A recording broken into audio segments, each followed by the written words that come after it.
പാലക്കാട് എലപ്പുള്ളിയിൽ മദ്യനിർമ്മാണശാല ആരംഭിക്കുന്നത് ഭൂഗർഭ ജലനിരപ്പ് ക്രിട്ടിക്കൽ എന്ന് രേഖപ്പെടുത്തിയ ഇടത്തല്ല എന്ന ചോദ്യത്തിന് കൃത്യമായ ഉത്തരം പറയാതെ മന്ത്രി എം.പി. രാജേഷ് നിയമങ്ങൾ പാലിച്ച് മദ്യനിർമ്മാണശാല ആരംഭിക്കാനാണ് അനുമതി നൽകിയിരിക്കുന്നത്. അതിലെല്ലാം ഉണ്ടെന്നാണ് മന്ത്രി ജനം ടിവിയുടെ ചോദ്യത്തിന് മറുപടി നൽകിയത്.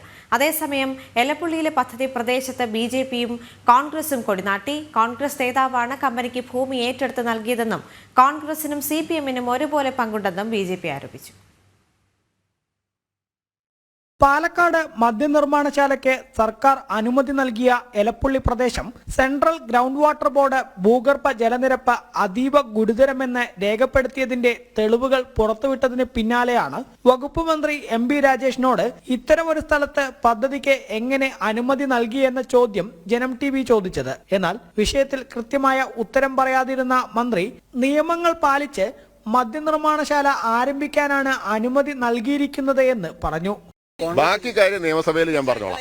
നോക്കൂ, ഒരു അപ്പൊ നിങ്ങളുടെ കേന്ദ്ര ഗവൺമെന്റാണ് ഇവരെ ഷോർട്ട് ലിസ്റ്റ് ചെയ്തിട്ടുള്ളത്. ഒറ്റ കമ്പനിയെ ഷോർട്ട് ലിസ്റ്റ് ചെയ്തിട്ടുള്ളൂ. അല്ല, കേൾക്കൂ, അത് അതായത് എന്താണ് അനുമതി എന്നറിയാമോ?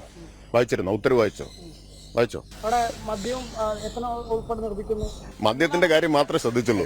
ആ അനുമതി പറഞ്ഞ കാര്യം എന്താണ്?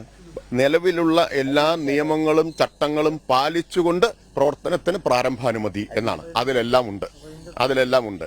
പിന്നെ ഒരു അതെ, അങ്ങനെയല്ലേ പ്രവർത്തിക്കാൻ പറ്റൂ. അല്ല, അത് പ്രത്യേകമായിട്ട് പറഞ്ഞിട്ടുണ്ട്. അതിനിടെ എലപ്പുള്ളിയിലെ പദ്ധതി പ്രദേശത്ത് ബിജെപിയും കോൺഗ്രസും കൊടിനാട്ടി.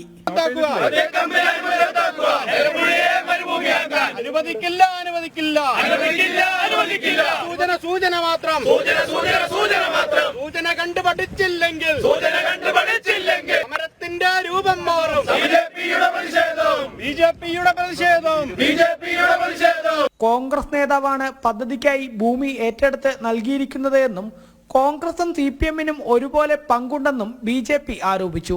എന്തിന്റെ അടിസ്ഥാനത്തിലാണ് ഈ മേഖലയിൽ തന്നെ ഈ സ്ഥാപനം ആരംഭിക്കണം എന്ന് ഈ ഇടതുപക്ഷ ജനാധിപത്യ മുന്നണി ചിന്തിച്ചത് എന്നതാണ് സംശയം ജനിപ്പിക്കുന്നത്. വൻ അഴിമതിയാണ് ഇതിന് പിന്നിലുള്ളത്. ഈ അഴിമതിക്കെതിരെ ശക്തമായിട്ടുള്ള സമരവുമായിട്ട് ഭാരതീയ ജനതാ പാർട്ടി മുന്നോട്ട് പോകാനാണ് തീരുമാനിച്ചിരിക്കുന്നത്. പ്രത്യേകിച്ച് കോൺഗ്രസ് പാർട്ടി ഈ പദ്ധതി നടപ്പിലാക്കുവാൻ വേണ്ടി എല്ലാ ഒത്താശയും ചെയ്തു കൊടുത്തത് കോൺഗ്രസ് പാർട്ടിയാണ്. ഈ സ്ഥലം എടുത്തുകൊണ്ടിരിക്കുന്നത് കോൺഗ്രസ് പാർട്ടിയുടെ വാർഡ് മെമ്പറാണ്. അവർ നടത്തുന്ന സമരം ആവാസ സമരമാണ് എന്നാണ് ഭാരതീയ ജനതാ പാർട്ടിക്ക് പറയാനുള്ളത്. എന്നാൽ കോൺഗ്രസ് നേതാവ് മദ്യകമ്പനിക്ക് ഭൂമി തരപ്പെടുത്തി നൽകിയതിനെ ന്യായീകരിക്കുകയാണ് വി.കെ. ശ്രീകണ്ഠൻ എം.പി. ചെയ്തത്.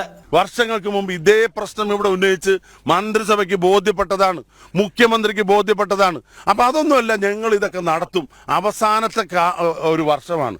അപ്പൊ എന്താണ്? പോര കത്തുമ്പോൾ വാഴ വെട്ടുക എന്നുള്ളതാണ്. പരമാവധി പണം സമ്പാദിക്കാൻ വേണ്ടി ഇവിടുത്തെ ജനങ്ങളെ കുരുതി കൊടുക്കാൻ ഞങ്ങൾ കൂട്ടുനിൽക്കില്ല. അതിനൊരു കാരണവശാൽ അനുവദിക്കില്ല. പദ്ധതി പ്രദേശത്തെ ഏറെ നേരം പ്രതിഷേധിച്ച പാർട്ടിക്കാർ സമരങ്ങൾ തുടരുമെന്നും വ്യക്തമാക്കി. എലപ്പുള്ളിയിൽ മദ്യനിർമ്മാണശാല വരുന്ന ഭൂമിയിൽ കൊടികുത്തിയാണ് ബിജെപിയും കോൺഗ്രസും ഉൾപ്പെടെ ഇന്ന് പ്രതിഷേധിച്ചത്. വരും ദിവസങ്ങളിൽ കൂടുതൽ ശക്തമായ സമരപരിപാടികളിലേക്ക് കടക്കാനാണ് പ്രതിപക്ഷ രാഷ്ട്രീയ പാർട്ടികളുടെയും ജനങ്ങളുടെയും തീരുമാനം. PR മനൂപിനൊപ്പം അരുൺ ആലത്തൂർ, ജനം, പാലക്കാട്.